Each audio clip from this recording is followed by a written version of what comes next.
Welcome to Sensor Noise, where I've decided that we're doing a proper intro again, I guess, because it's professional, in theory. I'm Andrew. I'm joined, as always, by Arthur. Arthur, how's the weather out there? Oh, it is beautiful. It is a balmy 68 degrees today. Okay. All right. See, here it's been a little wild. Today we are in full, sweater weather. It's currently 53 degrees here. Yeah. Downright chilly, even. Mm-hmm. However, by the end of the week, we're reaching back up into the upper 70s again. So, we're in the we're in the part of October for Ohio weather where it just can't make up its mind what it wants to be. Does it want to be hot? Does it want to be cold? So, yeah. We're pretty much back to normal. It's just going to be between 60 and 75 degrees until, I don't know, December. That's just sort of how it is now, which I'm not complaining about. That's perfectly fine for me. See, there's it's basically spring and autumn are the two periods of time in which I have to actually check the weather on a daily basis to see how do I need to dress. And so we're in that time again, but eventually cold enough that it'll just be, put on a sweater. Living out here has really made me sort of disregard the fact that weather exists. It's always the same, effectively. The only thing that changes is temperature. But it's otherwise it is pretty much always the same. So whenever I go back east, I forget. Oh yeah, I need a jacket and a raincoat. I just forget to bring those and get soaked. That kind of stuff does be happening elsewhere. Yeah. It drizzled it makes a little bit today. The weather lock screen background that you can use on your iPhone extremely boring because it is always the same thing. Yeah.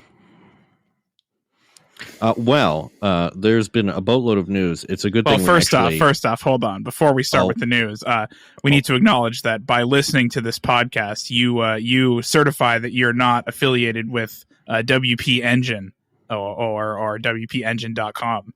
Okay. Right? We gotta, because we're hosted on WordPress, so. Oh, are we? We have to. That's, okay. All right. And if you don't know what Arthur's referring to, don't worry about it. Yeah, don't worry about it. It's a mess. Just as a Tumblr user and a longtime Tumblr fan, I am concerned. I will say that. Yeah. I'm looking at moving us off of WordPress. Oh, okay. We're on there now. We may not be forever. Yeah. Boatload of news today. It's actually a good thing that we waited to record because Fuji had a big event. They did. But before we get into that, reviews of the Rolly 35 AF are out, and they have concluded that it is fine, which is about what I expected. But that's fine, I think. Yeah. Right? I mean, I guess. We got two film cameras this year. Right. Yeah. That's two more than the last decade. There are some bugs, Petapixel found in such things as the shutter mechanism, which is kind of important. Well, but they seem to think that it's cromulent, I guess. So, I mean, how good is it going to be, really? Yeah, well, this is the thing. They mentioned that the viewfinder is not very good, but it wasn't very good in the original Rolly 35 cameras either because it was a teeny tiny little thing. So, we're so spoiled with our giant, bright EVFs these days. People forget these things used to be terrible. I don't forget, but yes. I'm still dealing with it as is every film photographer. Yeah. Their conclusion. Should you buy it? This is maybe. Now, I do see that Rolly has gone and made the little indicator on the top that shows you your exposure, your exposure setting. They've made that a screen for some reason. Yeah. Presumably because there's the autofocus thing is doing some auto exposure as well. But yeah, I don't know. It doesn't need to be a screen. It could be a little dial or something. Yeah. The screen just seems like unnecessary complication. Oh, I've been corrected by the comments. It's supposed to be pronounced roll-eye, which is kind of what I suspected, but I don't know that anyone... I don't know. Where's roll-eye from? Are they European? They're German. So, yeah, okay. Yeah. It's German. Well, I'm glad. Look, we've got 2 film cameras this year. That is 2 more than the last 20. So, right. It's a good trend. Let's keep this going. Well, two 35mm film cameras to be fair, because Lomography came out with the Lomomatic 110. They have a new one. This is a quick hit that is a black and gold colored. So it's called the Bellagio edition. The Bellagio, like the hotel. Apparently, yeah. Huh. So enjoy that. The camera is crafted from brass. It has an accompanying brass gold chain wrist strap. Seems, I guess, a little much for that, but sure. I mean, it's only $189. That's for true. That. If this was Leica, it'd be $15,000. But that's true. Yes. And it comes in a fancy looking box so that you can pretend that you're. I do like the look of the Lomomatic 110. It's a neat looking little thing. So, it reminds me of those instant cameras that I had as a kid. Yes. The little that spit out the little roll. Yes. Looks like those. Polaroid eye zones. Yeah, there you go.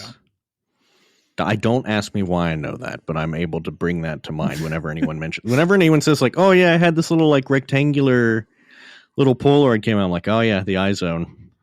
I just remember know that. That's just like always on the tip of my. I remember thinking that it was like a deli number counter thing. That's what the film always reminded me of coming out of there. Yeah. Introduced in 1999, the iZone was the world's best-selling camera in 1999 and 2000. Man, things were bleak. No, it was cool. It was clever. It was good for kids. Like, I don't know. And it had, it had a flash. It had autofocus in it. You could get a waterproof one, I think. It was manufactured, it says, for Polaroid by the Japanese toy manufacturer Tomy. Yeah, that makes sense. There you go. Yeah. That's why it felt like a toy. Yes.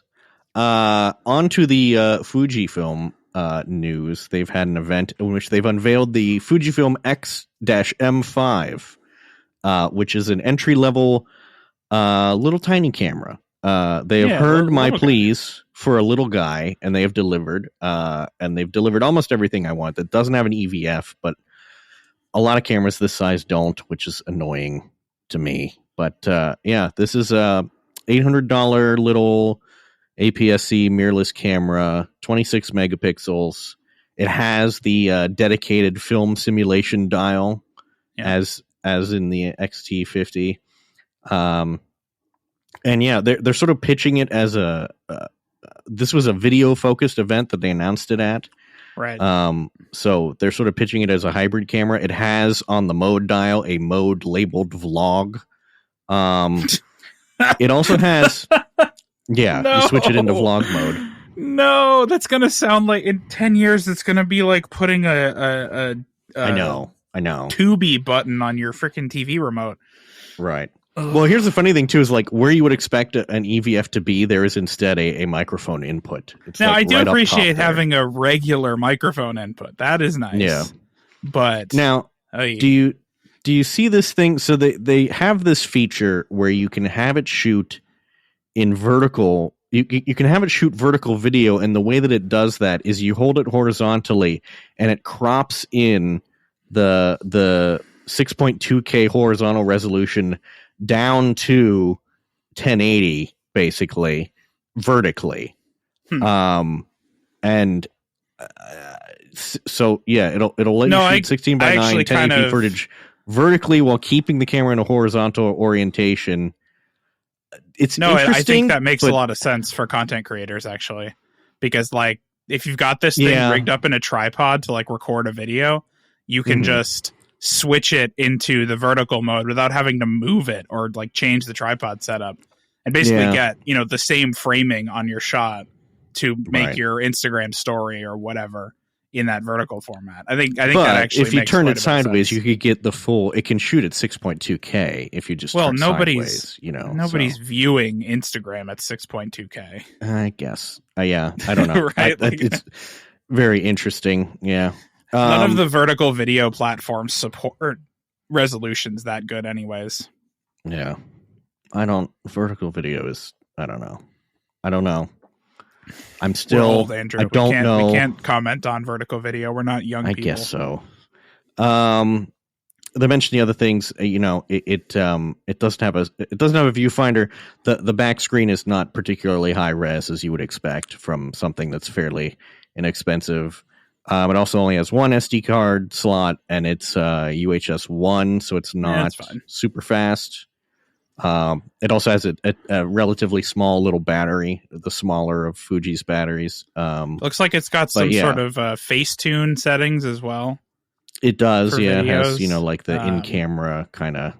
Interestingly, it also seems to it has an array of microphones, so it's not just one, and you can sort of set the pickup direction of the microphone. Yeah, I watched pretty useful. I watched the petapixel video on this. It's not that effective, I would say. Like, sure. It's not like it completely mutes stuff from, like, if you set it to front pickup, it's not like it completely mutes stuff from the rear. It just gets a little bit quieter. So yeah, it's still, it's not too bad. But yeah, it seems like they're sort of going after the Sony like ZV series with this, like the ZVE probably. Specifically. And yeah, I mean, this is made for vloggers. It has they've copied the mode that Sony has in their cameras, which is the product priority focusing, where it'll autofocus on whatever you hold up to the camera. Which I feel weird that such a thing exists, but I guess that's what a lot of people are doing with their videos, is holding products I need that. Up to I need camera. that on my webcam, not on my video camera. Right? Yeah. So. I guess you don't have to do the trick that people do all the time, which is where they hold something up and then also put their hand behind it to get it to focus on it. See, I think that's a stylized thing, though. Now, I think people are going to continue to do that. Well, I think it is now. Yeah, I think it started out as a way to get it to autofocus. Yeah, but now, it was giving it a bigger target. Now it's just because so many people did that. It's like, well, now that's just the thing that you do. Right. It's just the affectation that you do. So yeah. So is this just a regular XF mount? Yeah, like the lens. Oh, all right. Yeah, cool. What they know in the petapixel review is that this is basically like a ZV-E10, except it's also pretty good at taking pictures. So yeah, which the ZV is not at all. Yeah, we'll have to wait to see, because this is a pre-production model, so they can't share a whole lot of images taken from it yet, but I don't know. 26 megapixel X mount. So it's your regular, it's the same sensor as in the other APS-C ones from them, I'd imagine. Right, yeah, the cheaper ones for sure. Yeah. And then they also have a new lens, the Fuji. Well, they have two new lenses, but they have a new zoom lens, the Fuji XF 16 to 55 f2.8 RLM WR2, a significantly overhauled version of the company's popular professional X series standard zoom lens. So this is like lens originally came out in 2015, and they have now overhauled it yet again. They reduced the weight a bit, things like that. So it's not a bit. This is your typical. They reduced it a lot. Did they? So the original one was 655 grams, and this one is 410 grams. Okay, 37% smaller. That's pretty significant. And the lens itself also is quite a bit smaller. Yeah. So this is a pretty decent upgrade. Yeah. See, this is the kind of thing I want to see from the other brands. I want to see the other brands make their lenses smaller and lighter as much as possible. Like my Nikon lenses, my Z, S line, whatever, they're great. They are way too heavy. Yeah. Like, I don't care if they're made of metal. They don't need to be made of metal. You can make them out of plastics or composites. It's fine. Well, here's the thing too, is lighter. Fuji still puts aperture rings on its lenses for the most part, which is nice. And then they've added a little switch on this one that you can turn the aperture ring click on or off. So you can either make it go, in steps, or you can make it go very smoothly. Because so it's for video for this. Exactly. One, right? Yes, because you want to smoothly transition your aperture and all that. So it's worth noting that the aperture click functionality will require a firmware update for compatible camera bodies. While it works immediately with the XM5, updates are planned for the XH2, H2S, XT5, XS20, and XT50. Which makes it sound like if you have an older camera, you're just SOL on that, I guess. If you have an XT4, good luck to you, I guess. I don't know. Maybe they'll get around to that eventually. Yeah, probably. And then they also have a XF 500mm f5.6 super tele lens. It's so they came out with a 500mm GF lens earlier. Yeah. This is a new XF lens. I don't know. I don't think there are that many telephoto primes in the XF series, so this is certainly a welcome addition. The price seems reasonable. It's $3,000, which for a super telephoto it's fairly prime light for this thing too. Yeah. So they're saying that this is basically the same lens as the one that came out for GF. Okay. Just in XF form factor, but even then it's only 1,335 grams, which for this size of prime, that is not bad at all. Can I tell you two things I like about this that Nikon needs to get on the ball about? One is the aperture ring, and two is the lens tripod foot already has the Arca Swiss profile cut in. Yeah, what is up with that? Why do they do that? I got the foot on my lens, but the foot doesn't slot into anything. That's stupid. Stop that. Yeah, I don't know. Nikon and Tamron. Fuji and Tamron do that where they profile the lens foot to just slot into a tripod easily, and no one else does that, and I don't know why. Get it together. Nikon, listen, if you're listening, I will come to your factory and I will run your CNC machine. I say it's literally one extra step of machining. I will mill a groove into the foot of your lens for you. You can also claim a small weight reduction. Yeah, there you go. See, I just take the feet off. I don't. I have one of the ones since the lenses, at least the ones that I have, use the same size foot. I have one that's permanently attached to a monopod, and then I can just stick either the 70 to 200 or the 100 to 400 in that foot, and it will work. Yeah, so that's handy. But no, interesting idea. Yeah, this is stupid. Fix this. It was also Adobe's Max conference, apparently. It is. My dad is there right now in beautiful Miami, which is where it is, great. I guess. Yeah. Some news from Adobe Max for you specifically, Arthur. The Nikon Z6 III, Z8, and Z9 will get Frame.io integration via the NX Mobile Air app. Interesting. Yeah. I've seen Frame.io work. It mostly is on Fuji cameras. It's pretty neat. It's extremely neat. Yeah. Yeah. If they should bring this to the ZF. I don't know what's but the problem is Frame.io down to the Frame.io is very heavily video focused.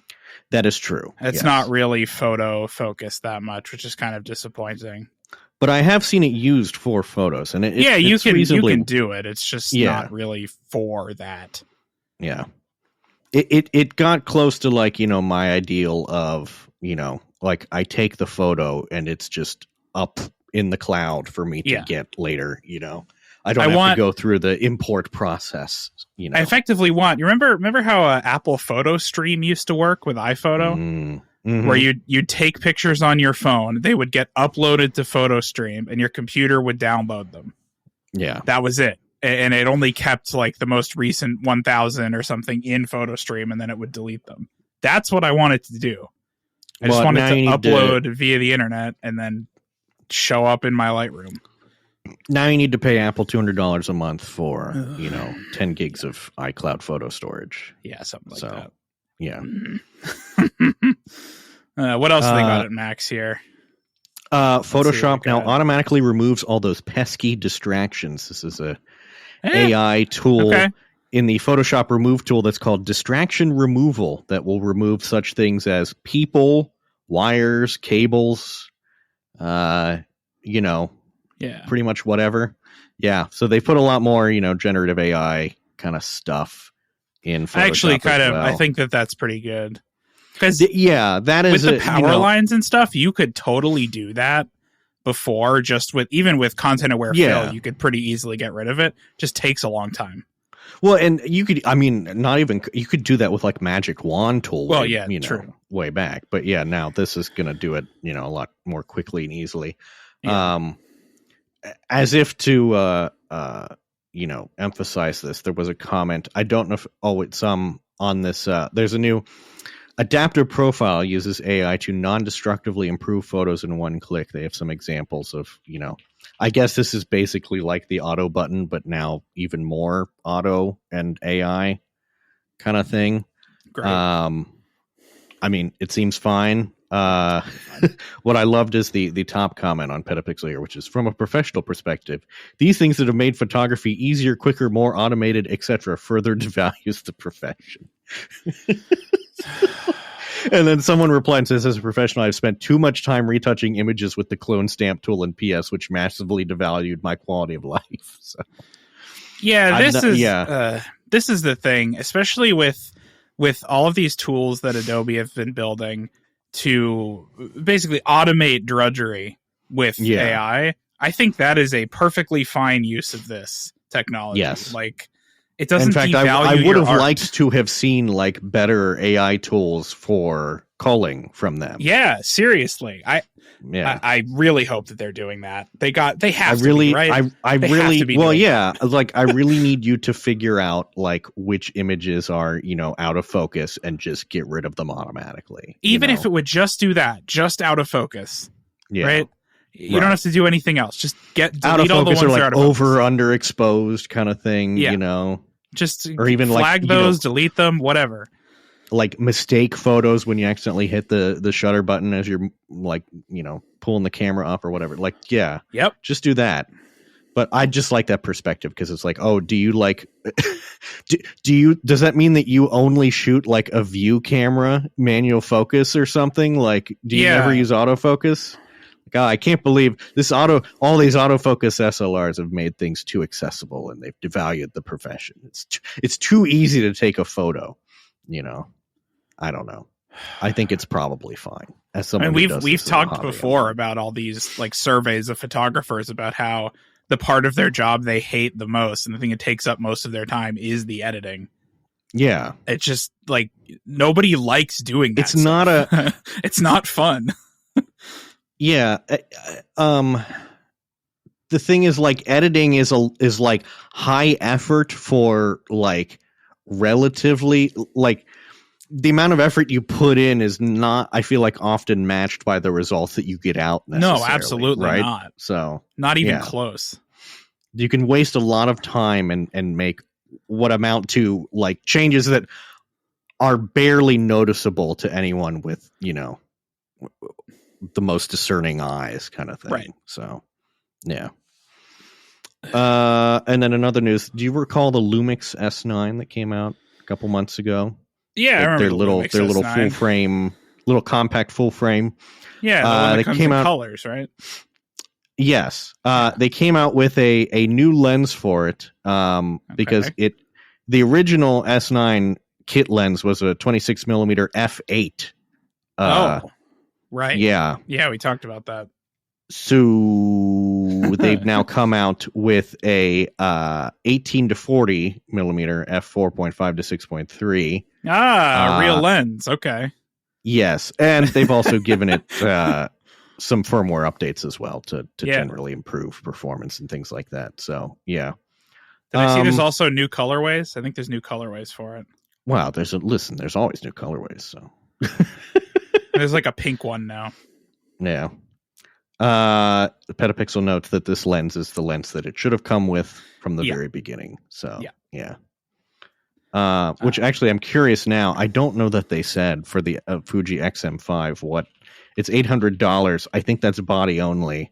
I'm curious what lens it'll get kitted with. Probably that 16 to 55, but we'll see.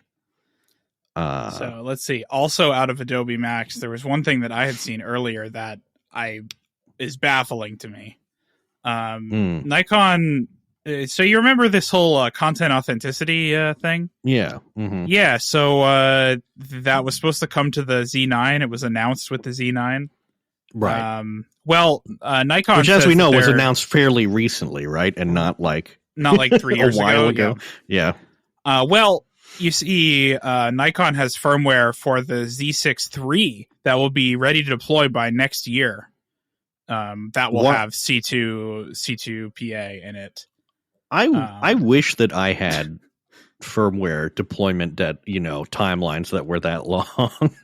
Yeah, I don't understand this. Like, why is it not? Why is it only on the Z6 III? Why is it not on the other ones?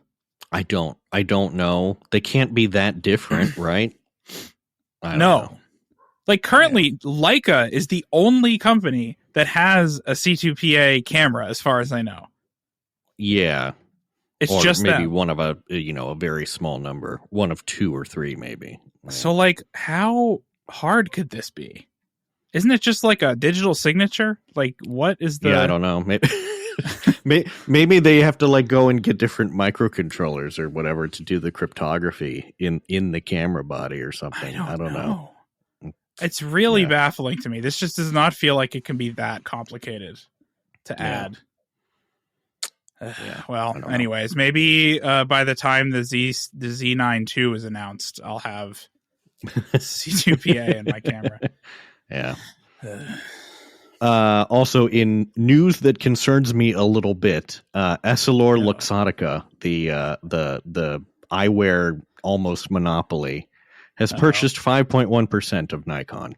Don't like that. I don't know what are you up to, guys? It's what are you doing for optics, right? Probably, yeah. Like silicon optics and stuff. I'm guessing Luxottica wants a piece of that market. In July of last year, Essilor Luxottica purchased the indefinite rights to use Kodak's brand for any products or services in connection with its business. Okay. Interesting. Are they going to make Nikon glasses? I don't know. That's weird. I guess Nikon does make, ophthalmic lenses, as they are technically called. Yeah. Maybe there's something there. Maybe for the maybe athletic I can get optics glasses, I wonder, maybe like the shooting glasses, the weird ones that they use at the Olympics, maybe something like that. Mm-hmm. I don't know. Nikon lenswear. Lenses for presbyopes. Lenses for myopes, hyperopes, and astigmats. What did you call me? Hey, I'm one of those. Hey. Yeah. I did just look up C2PA, by the way. It is just X509 certificates. Okay. So that's all it is. You would think we have the technology to do that. And a lot of things these days. EDDSA. It looks like it's basically just public key signing from what I can tell here. Well, yeah, that's the typical way you do security now, right? You're just like, slap a certificate on it. Yeah. Well, you see, this can have multiple certificates, right? So that's how you know. Right. Yeah. And it seems like it's just some JSON in there also. Great. Yeah. That's what I want is JSON in my camera. It's already in there. I got bad news for you. Yeah, I know. It's already in there. Yeah. Oh, you do with XMP as well, I guess. You can stick it in the XMP metadata. Yeah. But yeah, I don't know why it's so hard. They should just put it in the camera. It's not that hard. And that is the end of the news. Now we go to Whale Watch 2K24. I forgot you were going to do that. Whale watch, you went whale watching. I did, because I gathered that you had so as we record this, it is Columbus Day / Indigenous Peoples Day. Yes. Did you have the day off for that? I have the day off. It seems no one else in Silicon Valley does, but we do. So I don't really know what's up with that. So nobody that I know was free. Respects either Christopher Columbus and or indigenous peoples. Yeah. Well, it apparently used to be a state holiday in California, but it's not anymore. Oh, okay. So it's not like required, but it is still a bank holiday. So you can't like do. I feel like they could have left it a holiday. Yeah, I don't know. Like what's the big like? Oh, well, you don't get that holiday anymore. Like, hey, what? Right. No, that's not how this works. You can't take a holiday away. Yeah, I don't know. Anyway, I don't know.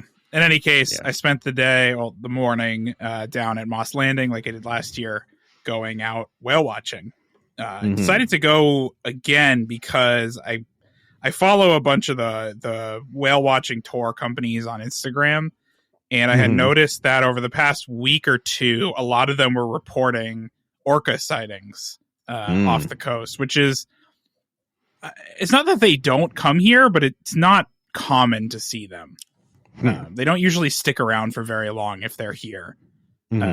Apparently, they are sticking around. They've been here for at least a week at this point. Interesting. So we went out this morning, a couple miles offshore, and there were tons of them out there. There was one pod of orcas. There was maybe 7 to 10 of them, I think. There was one big male, a bunch of females, and then a little baby that they had with them that was about 2 weeks old. They were getting chased around by the whales.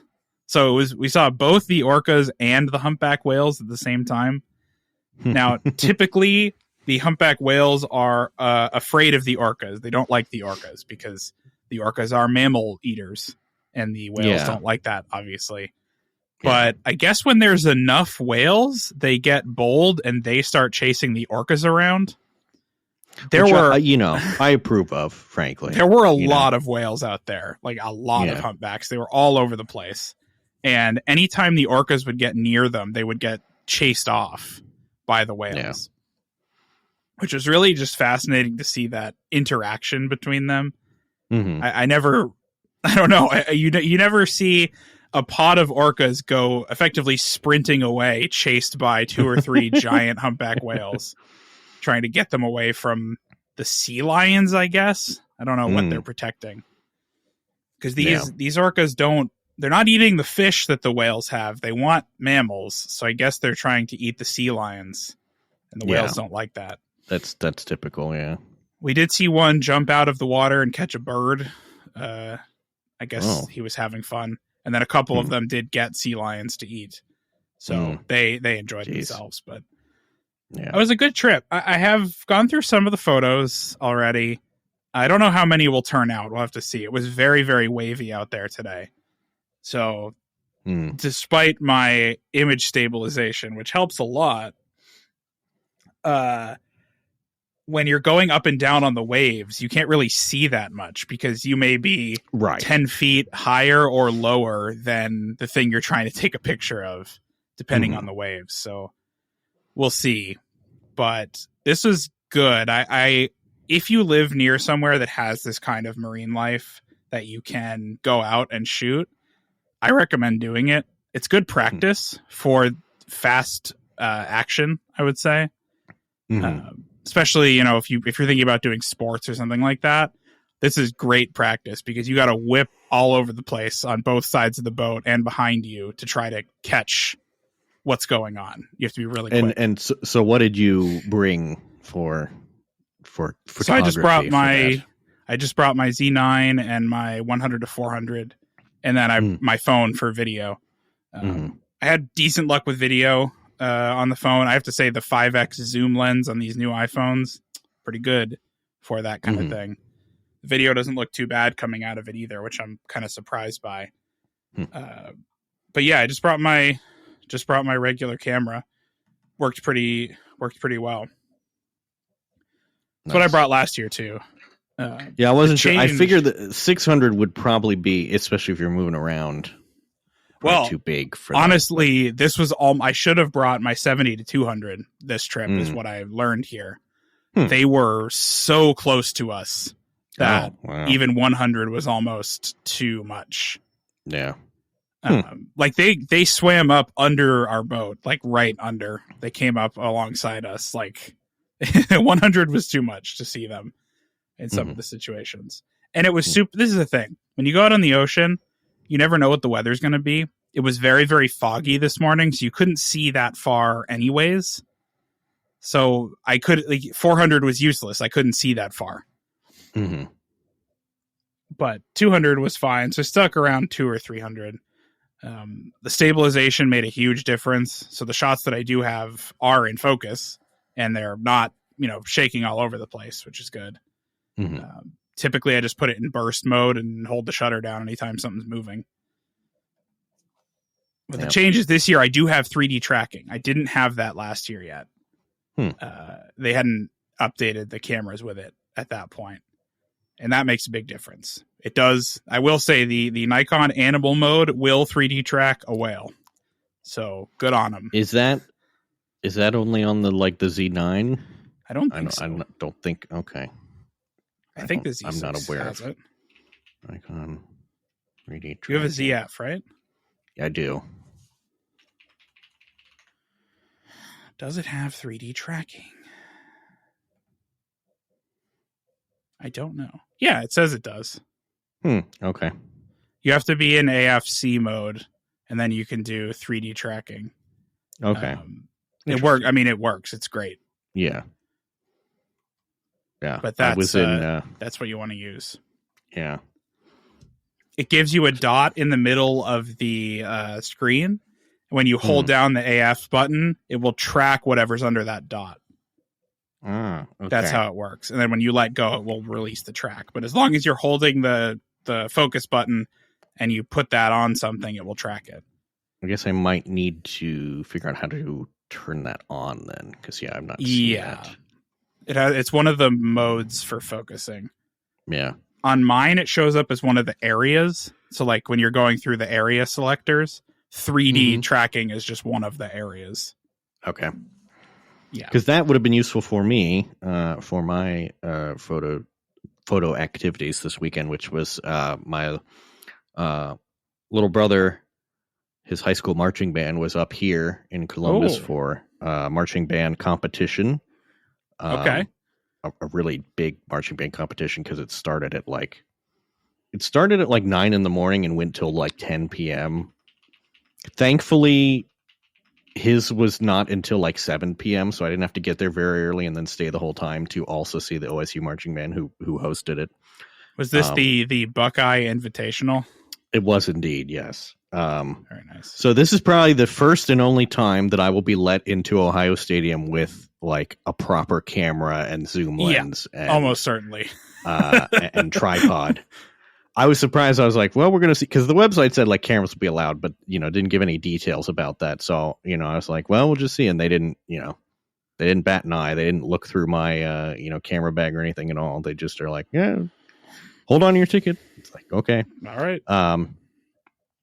So I set up my tripod and, I had the 180 to 600 zoom and, was sort of following him around during the performance, trying to get good photos of him. Put it in burst mode so that I could sort of capture,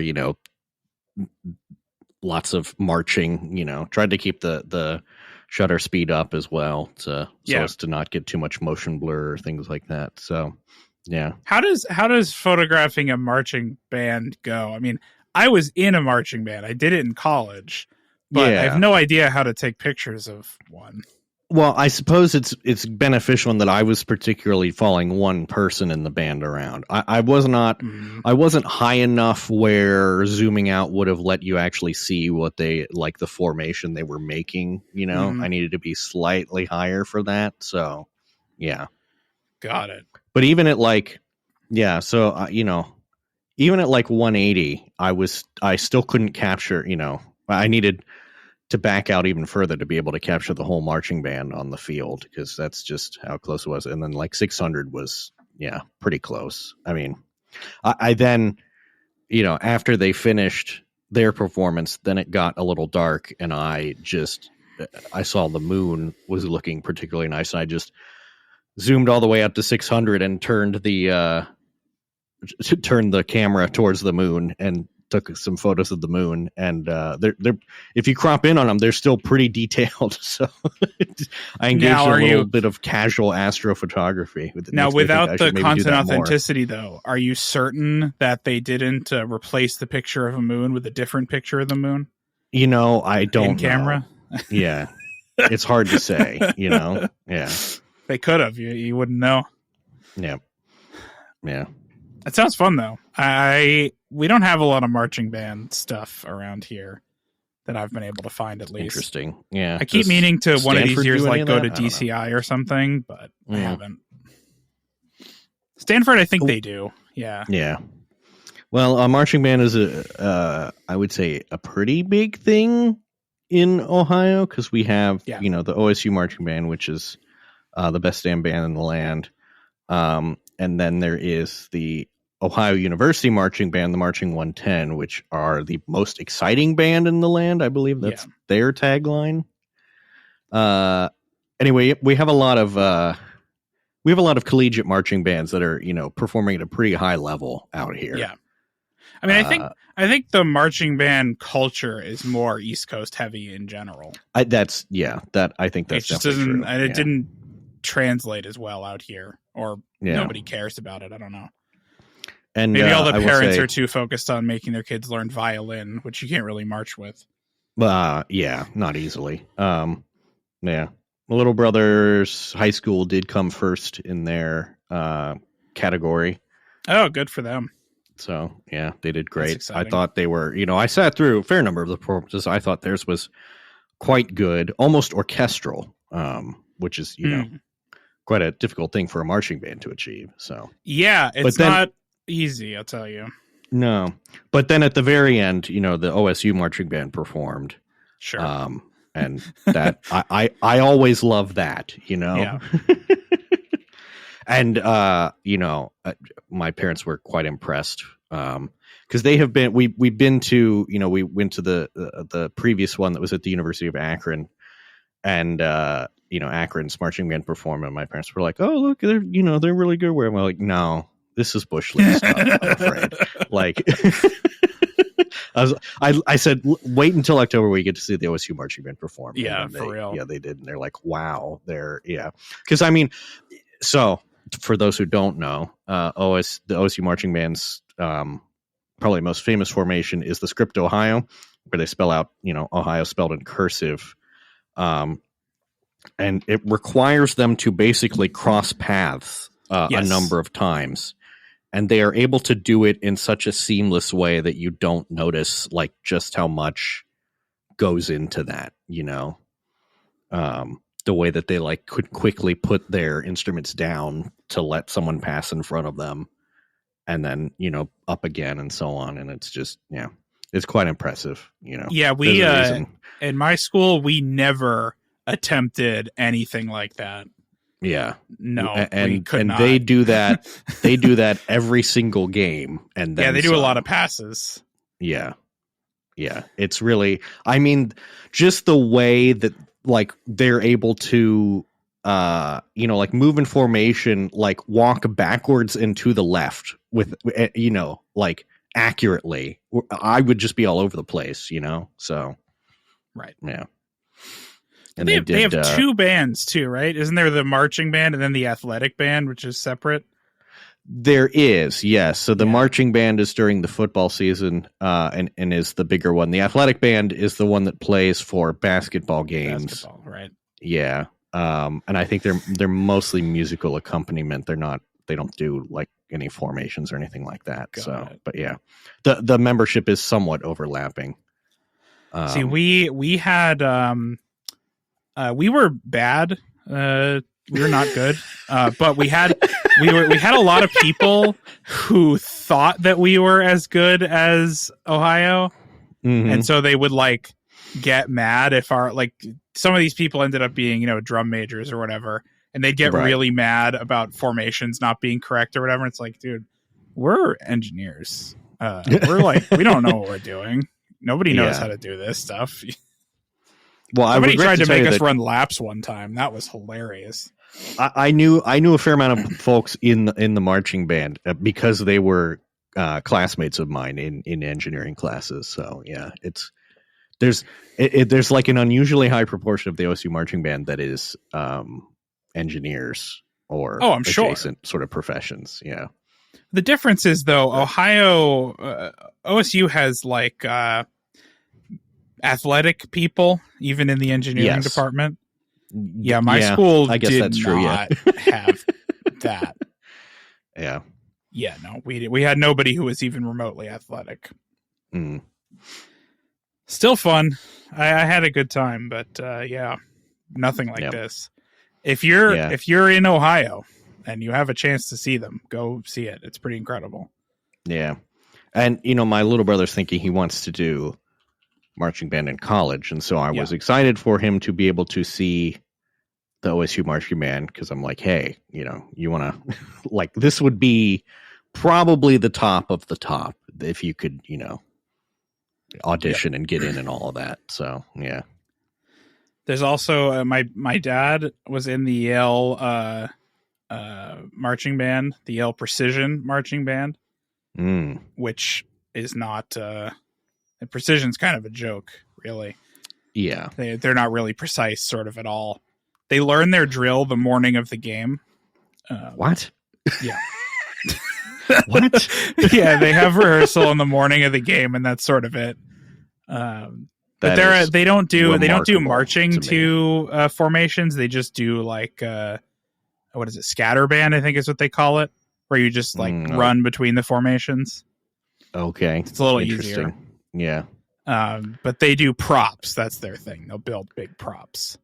That is okay. Yeah. See, but that is wild to me because the OSU marching band, they play on a Saturday and they start learning their new formation for the week on Monday and then practice Monday through Saturday. They get Sundays off. That's it. The band also does have several controversies in its history.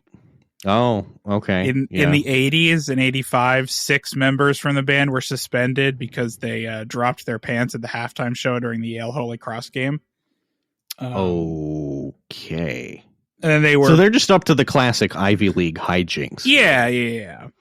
They also were banned from West Point because the script for their halftime show had insinuation that certain government officials were communists.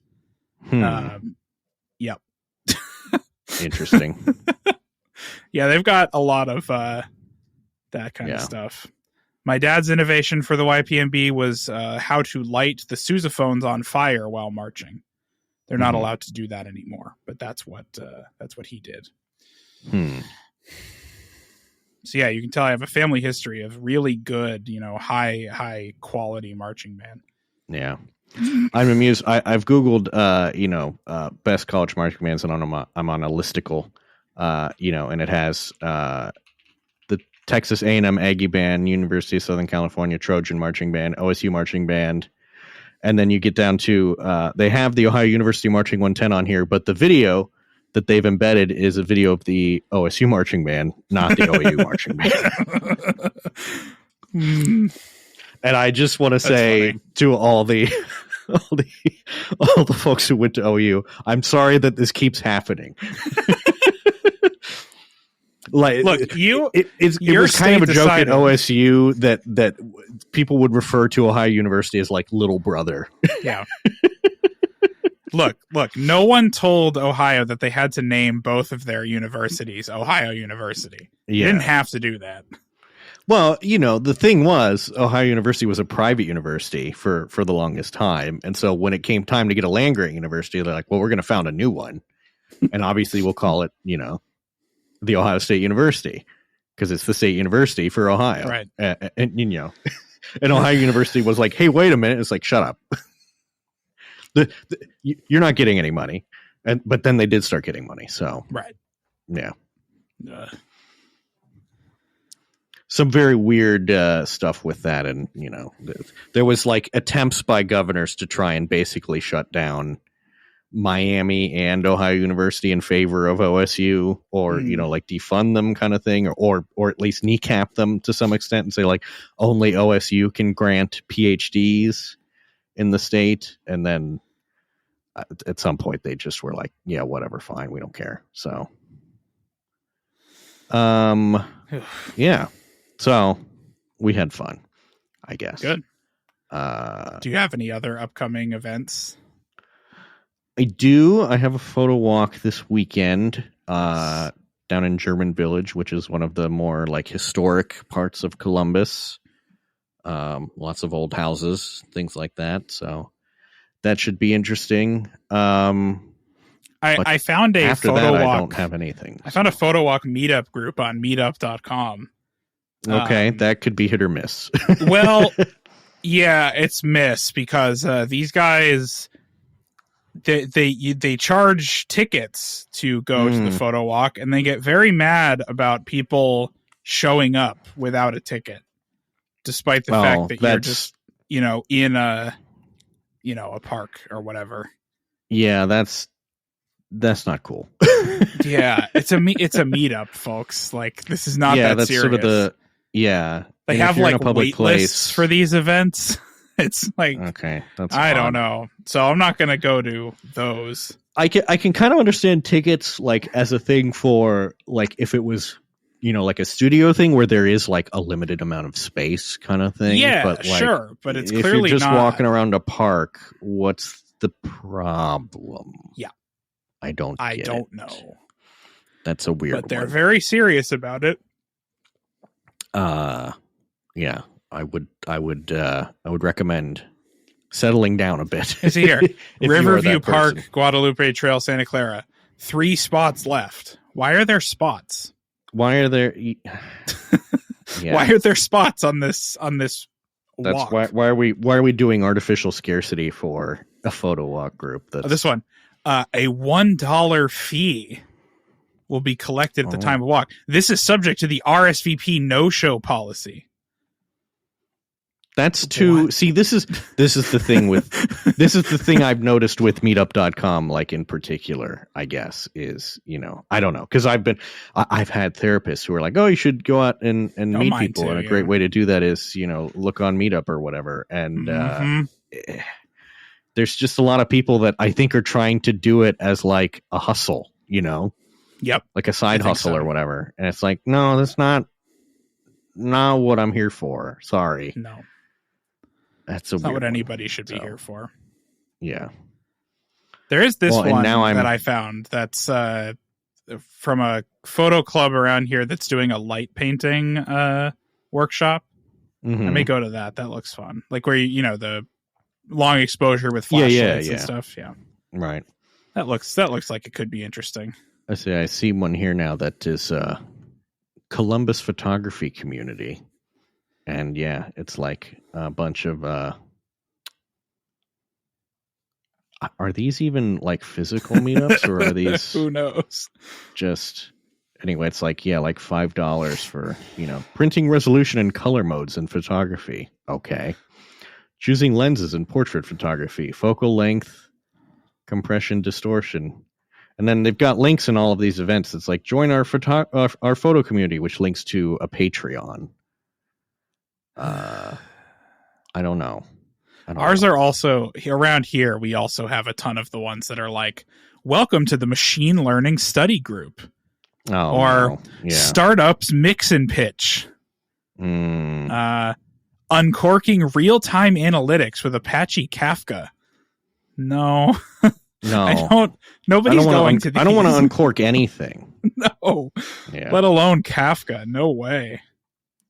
Okay, well, here we go. Yeah, neurodiverse Halloween party. I'll go to that one. Yeah. Are you familiar? This is a kind of a wild tangent, but I'm scrolling through the post titles on this Patreon. Are you familiar with Grant Cardone? Grant Cardone? No, I don't believe I am. He's this extremely obnoxious TikTok like real estate boy. investor, 10x your get-rich business, guy. 10x your income. Indeed. Oh, I'm seeing. Yeah, that's okay. Yes. So, here you've got, so this is this like photo community of photographers, Patreon, and you've got posts like photography for beginners, an intro to composition, 25 methods and habits that will instantly improve your photo business. Be Obsessed or Be Average by Grant Cardone, a book every photographer should read. No, I don't. I don't think so. I don't think so. Yeah. Wow, this guy really doesn't know how to do anything, huh? No. Yeah. His TikTok content is extremely cringe, I would say. It looks like he's made like 7 companies that are just his name. Yeah. Mm-hmm. Yeah. Grant Cardone Sales Training University, Grant Cardone TV, Cardone On Demand, Cardone Capital, the Cardone Foundation. You notice that the people who are doing training on sales are not actually like selling anything. No. The they training. don't sell anything. Yeah. Yeah. Right. It's a complete scam. So, yeah. It's the putting an ad in the classifieds that says, mail me $10 and I'll tell you how to get rich quick. Yeah, exactly. Right. Yeah. That's what these guys are all doing. Right. But they're all doing it to each other. It's sort of a self-sustaining ecosystem, I think. Grant Cardone Sales Training University, Grant Cardone TV, Cardone On Demand, Convert Every Opportunity, Cardone Capital, and the Grant Cardone Foundation. I don't know how this guy got all his money, but it should be taken from him, I think. Yeah. Either that or he doesn't actually have that much money and he just is good at acting like he does. Yeah, which is, also fairly guys. likely, I would say. Yeah. Yeah, he's got his whole family involved in it too, which is the really annoying thing, because he has like his daughter's like 14, and she's in this like hustle grind set movement. Don't let your kids do that. Yeah. That's our advice for this week's folks. Don't let your kids hustle or grind. They shouldn't be doing that. None of that. Yeah. They should be playing Xbox or going outside. Yeah. Or both. Both, Or neither. Not VR though. No, they shouldn't be doing that. No VR. Yeah. No. Yeah. Real world only. This group has link visible for attendees. So is this unlimited learn with the photography community? What's included today? An online photography meetup. Oh yes, online event. So this is every single day this week. There is an online event that you can attend for $5. So he is literally doing the classified ads scam. Pretty much, yeah. Yeah, okay, cool. Nice. And it's all like, this has got to be fairly low effort stuff, I imagine, if you're doing that then. Or they're just like recycling, I don't know. I'm suspicious of this. I don't like the look of this. Anyway. Yeah. Boy. Find actual photography groups that do things outside and also don't want to charge you fees to do them, because that's a weird thing. So so this guy's got like a whole set of groups for that are just like geographically targeted but don't actually. You ready for the bombshell on this guy? He's a Scientologist. Oh, Grant Cardone? Yes. Yeah. Yeah, he sure is. Yeah. Okay. That doesn't surprise me. No, it's not surprising at all. That's how he launders money, obviously. That's sort of why you get into Scientology, isn't it? Yeah. Right. That's really what it's for. And I also think that like when you are one of those like hustle grind set folks who's like, I'm climbing the ladder, then something like Scientology where they're like, hey, we have a ladder you can climb. Yeah, right. Is very appealing, Of course. Because it's the whole thing. It's like, well, now I'm an operating thetan, I'm simply better than everyone else in yet another way. So but really all they've done is inspect your wallet, so Yeah, look, Good the luck to you Scientologists, all. say what you will about them, but they are the world's best wallet inspectors. Yeah. So, well, anyways, that's all. That's all we have for you today. Go outside and take some photos.